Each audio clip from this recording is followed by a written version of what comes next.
dans le cadre des solutions tangibles et durables, c'est l'activité présidentielle aujourd'hui. Le président Fattah al-Sisi a reçu le ministre de la Justice et ils ont abordé les questions relatives à mettre fin rapidement aux affaires ou aux procès donc juridiques des tribunaux de la famille. Alors, des verdicts qui ont été rendus dans environ 309 000 affaires ou procédures judiciaires familiales devant les tribunaux sont comparus en 2021, dont seulement 100 procédures judiciaires qui restent donc toujours pendantes devant les tribunaux. Donc le président attribue énormément d'importance pour la facilitation justement de ces procédés judiciaires et ceci a été abordé lors d'une rencontre avec le ministre de la Justice, Omar Marouane. Le chef de l'État a ordonné d'ouvrir de nouveaux bureaux pour l'enregistrement ou le registre foncier au niveau de la République et de permettre d'y travailler même pendant la soirée pour répondre aux besoins et aux conditions des citoyens. Donc cette question reste de taille en ce qui concerne bien entendu la facilitation des cours, des procès juridiques, surtout en ce qui concerne la famille. Et je rappelle que ce type de procédé juridique, pendant des décennies, a duré pendant de très longues années et il a causé la souffrance des familles qui se sont séparées, mais aussi, surtout d'une enfance qui a été mise à rude épreuve parce que les conflits donc, ont persisté un certain nombre d'années. Donc le président s'attache à ce que ces procédures soient facilitées à l'extrême, quitte à rendre ce travail disponible pendant 24 heures sur 24 et de prendre le vraiment moins de temps possible.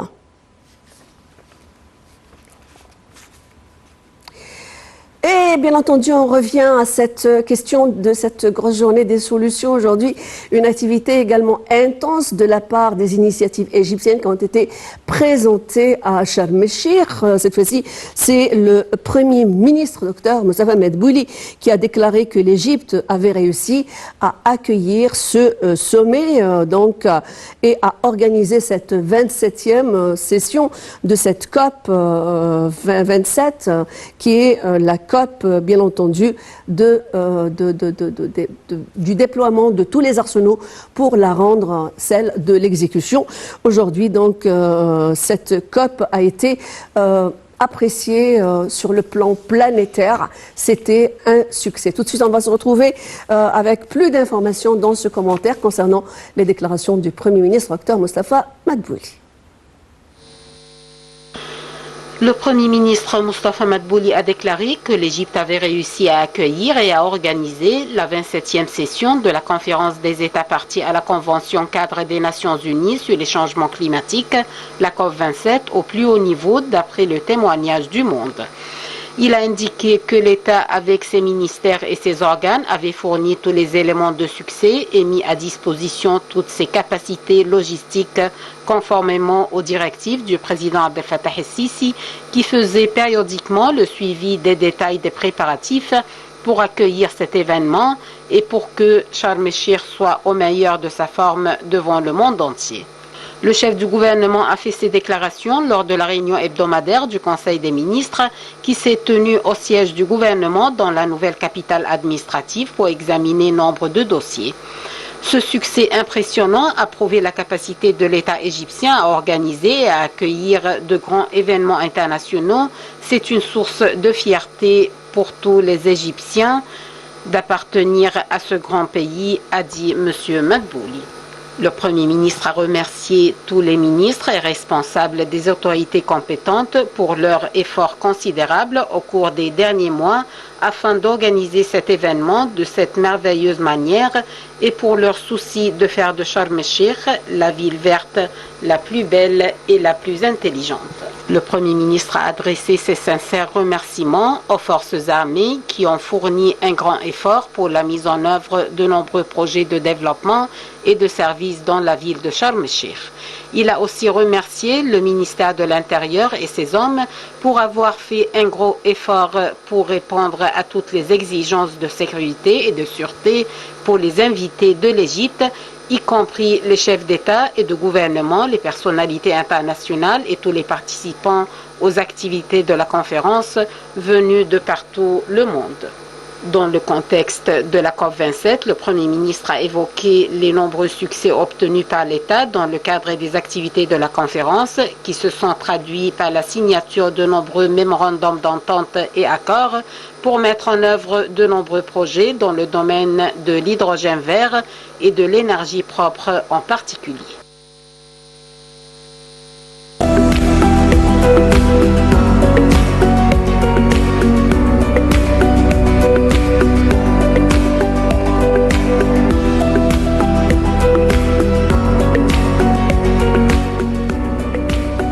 Nous avons donc le plaisir d'avoir au bout du fil un spécialiste, un docteur Amr Saleh, professeur d'économie politique et expert auprès de la Banque mondiale. Bonsoir et merci de vous joindre à nous sur la TV internationale. Bonsoir, le plaisir est toujours le mien. Bonsoir. Alors aujourd'hui, c'est une très grosse journée, comme je viens de dire, la journée des solutions. Les solutions donc sont à l'ordre du jour depuis que le président Fattah al-Sisi avait dit au préalable qu'il fallait trouver des solutions, je dirais, qui seraient exécutées. Ce serait le sommet de l'exécution. Aujourd'hui, nous sommes devant une panoplie de propositions. Alors, comment vous vous retrouvez par rapport à ces différentes idées qui ont été proposées jusqu'à maintenant? Je parle d'aujourd'hui, la journée des solutions sur le plan, bien entendu, surtout pour ce continent africain, où la question majeure serait cette question de dédommagement, de perte et de financement. Oui, tout à fait. Enfin, le réchauffement climatique, dont les conséquences sont très importantes et multiples et capitales, et qui représente aujourd'hui non seulement l'un des dangers les plus capitales pour notre environnement et pour nos ressources naturelles, mais aussi ça entraîne des conséquences et des pertes, comme vous l'avez dit, très lourdes sur l'économie mondiale, et aussi non seulement sur l'économie mondiale, mais aussi sur le plan social et sur le plan de la santé. On sait donc désormais, après des années, que les principaux causes de ces pertes et de ces problèmes de l'environnement sont dus au cours des 5-60 dernières années, notamment aux activités industrielles et aux émissions des effets de gaz qui entraînent un effet de serre. Le dioxyde de carbone et les émissions dans l'atmosphère. Vous savez, sur les 12 dernières années, ça a été enregistré depuis les recensements, depuis les recensements depuis 1850, date de laquelle l'homme avait commencé à relever des températures sur la surface de cette terre. Et donc depuis 1850, on a des augmentations énormes dans la température de la Terre, et qui atteignent aujourd'hui 4, 5 et 6 degrés.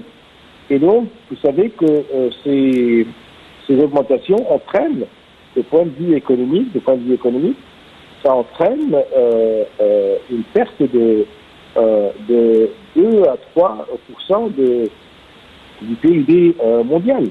Donc tout réchauffement de 2 à 4 degrés entraîne une perte de 1 à 5% Nous sommes dans une urgence climatique, c'est une question que personne ne nie, mais on parle au niveau des engagements politiques. Je veux dire, après Glasgow, en commençant par Rio de Janeiro, le sommet de la Terre, etc., donc l'accord de Paris, est-ce que cette Afrique ou les pays qui souffrent du dérèglement climatique qui se répercute sur la santé, l'économie, qui se répercute sur les chances de survie de certains peuples, c'est ce qu'on a vu au Pakistan.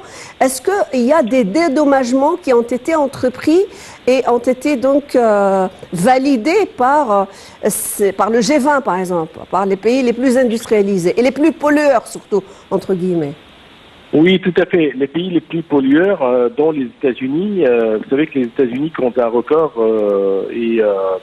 un record très négatif. D'ailleurs, les États-Unis font partie des pays, c'était parmi les pays, les peu de pays qui avaient refusé de signer le protocole de Kyoto, si vous vous souvenez.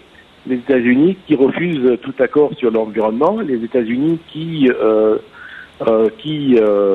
l'administration américaine d'ailleurs avait diminué, ça c'est très c'est très curieux. Les États-Unis, l'administration américaine avait diminué le budget du EPA, Environmental Protection Agency, l'agence de protection de l'environnement américaine, avait diminué les budgets et licencié énormément de personnes qui travaillent dans cette agence. Et donc, je ne vois pas beaucoup d'intérêt. Voilà, c'est l'objectif. Vous ne croyez pas qu'il y aura de vraies solutions où on va vraiment parler de dédommagement pour le continent africain? Non, je ne pense pas, car vous savez, il faut être logique. Il faut comprendre le mécanisme. Hein. Il faut comprendre le mécanisme. C'est pour ça que je dis non, je ne suis pas optimiste, parce que le mécanisme est le suivant. L'industrie, les pays industriels polluent, car c'est des émissions de gaz qui proviennent de l'industrie. Et donc, pour arrêter ou pour diminuer... Voilà, ce genre de prérogative, docteur Salah, ce genre de prérogative, on a vu des chefs d'État tels que le président français Emmanuel Macron parler de réduire, par exemple, la pollution pour le secteur transport aérien, et il y a des limites, etc. Donc, on est ressorti quand même avec une gamme de procédures, mais pour chaque pays tout seul, n'est-ce pas? Oui, mais si vous voulez, on peut en sortir avec une gamme de propos et de discours. Moi, je vous explique de point de vue économique pourquoi je ne suis pas optimiste. Si vous me permettez, je vous explique que, à mon avis, c'est du discours et des promesses, car je vous dis que pour diminuer les effets de gaz et pour diminuer les émissions provenant de l'industrie, logiquement, vous avez besoin de restructurer votre industrie et donc vous avez besoin de changer votre méthode de production. Et donc, vous avez besoin... C'est des méthodes qui sont coûteuses, docteur Amr Salah. Voilà. Des méthodes qui sont aussi coûteuses également, n'est-ce pas? Vous avez besoin de changer, si vous voulez changer vos taux d'émission et vous dirigez vers une économie verte, donc vous avez besoin de restructurer. Et restructurer veut dire investir. Investir veut dire de l'argent. De l'argent veut dire que vous augmentez votre coût de production. Et donc, vous rendez votre industrie non compétitive en comparaison avec des industries russes ou chinoises ou de l'Asie sud-ouest. Oui, et alors... donc, vous êtes non compétitif. Et je crois que c'est la dernière chose. Pour être vraiment raisonnable, il faut parler... faut parler très sérieusement, il faut être sérieux. Faut pas prendre les gens pour des idiots. Pour restructurer et pour aller vers une économie verte, vous avez besoin de dépenser de l'argent. Et donc, je vous demande de me citer des industries ou des entreprises, des grandes entreprises. Oui, mais c'est devenu une urgence. Oui, mais aujourd'hui, le globe terrestre, la planète Terre, ils sont devant l'urgence. On peut parler comme on veut. On peut parler comme on veut, qu'on veut diminuer les émissions du transport aérien, du transport commun, de telle industrie, on peut en parler, on peut en parler de ça, on peut faire des propos. Mais je voudrais que vous me citiez des grandes entreprises qui ont accepté et qui ont promis de restructurer leur taux d'émission de gaz et dépenser de l'argent et investir non seulement dans des nouvelles produits, mais investir dans une restructuration de leur manière de produire. Donnez-moi des exemples, donnez-moi des entreprises, des grandes entreprises internationales qui ont accepté de changer leur méthode de production. Et surtout celle qui est à base de pétrole ou de gaz naturel, etc. Je vous transpose vers un autre sujet, parce que vous êtes un expert aussi de la Banque mondiale et vous êtes dans, si vous voulez, dans la cuisine je veux dire, des grands politiques, des institutions de financement, comment elles opèrent. On a vu un certain nombre de spécialistes et on a vu des sessions entières sur cette question qui a regroupé des spécialistes, cette question de science et de technologie avec de très grandes compétences internationales, que ce soit scientifiquement, qui ont émis leur rapport sur les risques qui existent dans la contamination des océans, les risques liés qui entravent, qui vont, je veux dire, amoindrir et rendre malade cette biodiversité. On a vu des rapports de scientifiques qui étaient vraiment, qui représentaient une forme de détresse. Comment finalement on va prendre pas simplement connaissance, mais on va, je veux dire, passer à l'acte. Je parle au niveau étatique des pays qui polluent, par exemple, qui ont des transports ferroviaires qui donc s'attachent à des activités qui sont considérées comme étant polluantes de l'atmosphère, d'une part, des océans, d'une autre part. Le plastique, comment on va s'y prendre ? Vous avez le proverbe français ou l'anecdote française qui dit oui, l'autoroute, moi je suis pour, à moins que ça passe pas près de chez moi. Vous savez ça. Donc moi je vois pas comment les grands pays industrialisés, comment est-ce qu'on peut arriver. Il faut poser cette question aux pays industriels. Comment peut-on protéger cette biodiversité, ces récifs coralliens?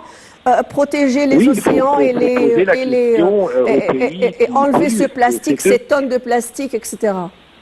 En fait, c'est eux qui sont responsables de cette pollution et donc il faut leur poser la question.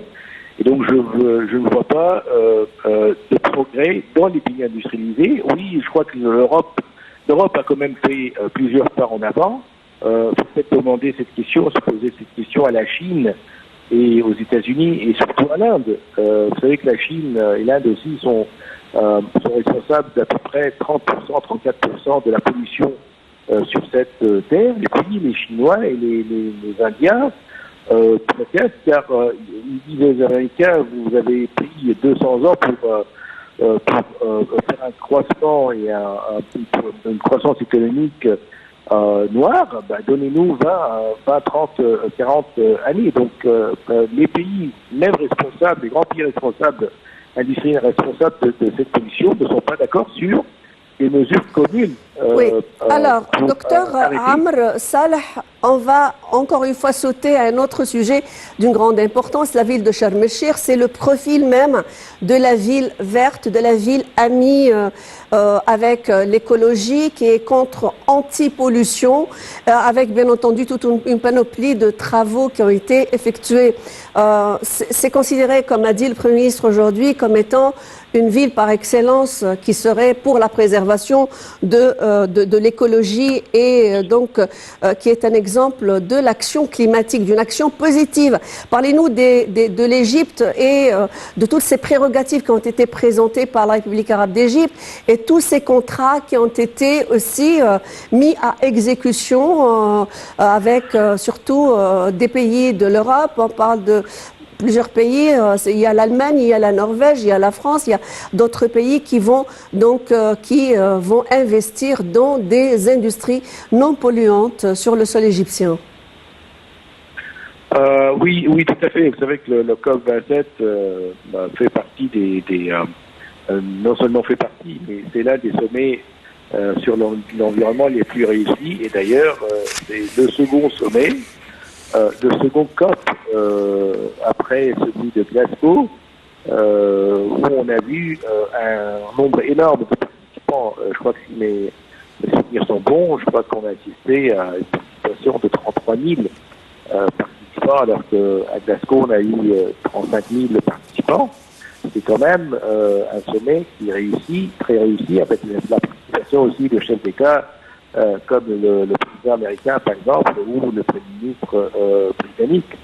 Et donc, dans ce sommet, c'est la première fois qu'on voit qu'on assiste à une participation positive et active, non seulement en tant qu'observateur, mais en tant que joueur international sur le plan de l'économie verte. Alors, merci. Des institutions internationales. Oui, merci à vous, docteur Amr Salah. Vous êtes professeur d'économie politique, mais aussi un expert de la Banque mondiale pour pour votre contribution à ce programme. On va toujours parler de l'Égypte et de tous les efforts qui ont été déployés. Une très belle journée était hier consacrée à la biodiversité. Et quand on parle de biodiversité, on parle de corail à préserver, de vie maritime à préserver, d'êtres vivants, de spécificités biologiques à préserver. Donc, un travail qui a été colossal, qui a été présenté hier, toujours dans le cadre de la COP 27 à Sharm el-Sheikh. Une séance a été consacrée justement à la journée des solutions concernant la biodiversité. Tout de suite, le point. La conférence des parties à la Convention cadre des Nations Unies sur les changements climatiques, la COP27, poursuit ses travaux à Sharm el-Sheikh pour la 17e journée consécutive. La ministre de l'Environnement, Yasmine Foued, a annoncé hier à Sharm el-Sheikh le lancement de l'initiative La biodiversité en partenariat avec l'Allemagne, le Pakistan, le Malawi, la Chine, la Commission européenne pour l'environnement, le Norvège, le Japon et la Slovénie, et ce, lors des activités des séances de la journée de la biodiversité organisée sous le thème « Réaliser un lien entre le changement climatique et la biodiversité ». La ministre a déclaré que les participants à cette séance élaboraient le plan de biodiversité dans le monde après 2020, ajoutant que la direction égyptienne tenait à travers la COP27 à lier entre la biodiversité et le changement climatique. Elle a également jugé important de discuter des solutions basées sur la nature et de les appliquer dans tout le monde afin de régler les enjeux du climat et la crise de la biodiversité. La présidence égyptienne de la COP27 s'est attachée à consacrer une journée à la biodiversité afin d'accélérer l'action climatique dans ce dossier, a précisé la ministre. Outre Dr Foued, la directrice exécutive du Fonds des Nations Unies pour le climat, Inger Anderson, l'envoyé américain pour le climat, John Kerry, était présent à cette séance.